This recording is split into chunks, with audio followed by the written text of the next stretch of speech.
घना जंगल, अंधेरी रात और रहस्यों से भरी हवाएं।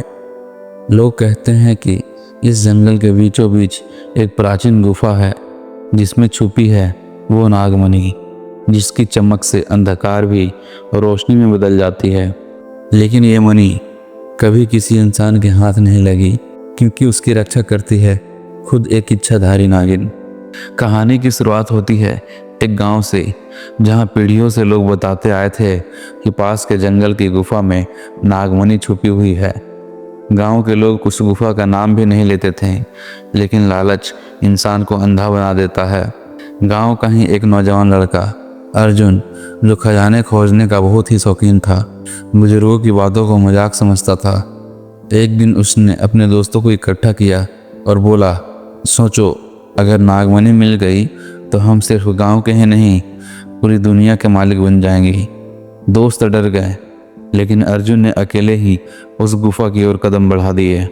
जंगल के बीचों बीच जब वो गुफा में पहुंचा तो ठंडी हवा का झोंका और रहस्यमय सरसराहट गूंज उठी। अचानक उसके सामने एक खूबसूरत लड़की आ खड़ी हुई। लंबे काले बाल, रहस्यमय आंखें और अजीब सी मुस्कान।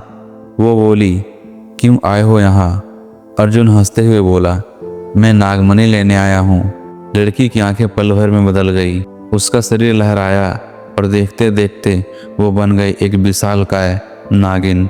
गुफा में उसकी फुफकार गूंज उठी, नागमणि तुम्हारे जैसे लालची इंसान के लिए नहीं बनी है।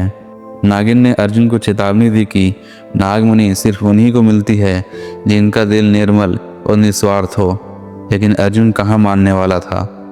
उसने छुपकर अपने साथ लाया हुआ तांत्रिक ताबीज निकाला। ताबीज को देखते ही नागिन चौंक गई। वो बोली, ये शक्ति तुम्हें किसने दी? अर्जुन ने हंसते हुए बोला, गांव के बाहर एक साधु ने कहा था कि ये ताबीज नागिन की शक्तियों को कमजोर कर देगा। अब नागमणि मेरी होगी। अर्जुन ने जैसे ही नागमणि उठाई, अचानक गुफा हिलने लगी। नागमणि ने एक तेज रोशनी छोड़ी और अर्जुन जमीन पर गिर पड़ा, लेकिन मरने के बजाय उसकी आंखों में अजीब सी चमक आ गई। नागिन घबराकर बोली, ये क्या कर डाला तुमने? असल में वो ताबीज असली नहीं था, वो एक श्राप था जिसे सदियों पहले एक तांत्रिक ने बनाया था। अब अर्जुन का शरीर इंसान का था, लेकिन उसकी आत्मा धीरे धीरे नागमणि में बंधी हुई शक्ति से मिल रही थी। अर्जुन खड़ा हुआ, उसकी आवाज़ भारी हो चुकी थी। अब मैं सिर्फ इंसान नहीं रहा, मैं अमर हूँ। नागिन ने कांपते हुए कहा, तुम नहीं जानते, ये अमृत वरदान नहीं है, अभिशाप है। जो भी नागमणि को लालच से छूता है, उसकी आत्मा कभी शांत नहीं पाती। तुम अब इंसान नहीं रहे, तुम खुद नागमणि के दास बन गए हो। अर्जुन हंस पड़ा और बोला, अगर दास बनने से मुझे अमृत मिलता है तो ये सौदा मुझे मंजूर है। लेकिन तभी नागमणि की चमक और तेज हो गई और अर्जुन की नसों में जहर फैलने लगा। उसके शरीर पर नाग के शक्ल उभरने लगे और धीरे धीरे उसका पूरा शरीर अधनाग में बदल गया। नागिन ने कहा, अब तुम्हें रोकना मेरे लिए भी जरूरी है, क्योंकि अगर तुम नागमणि के दास बनकर जीवित रहे तो पूरी दुनिया विनाश में डूब जाएगी। अर्जुन और नागमणि के बीच भयानक युद्ध हुआ।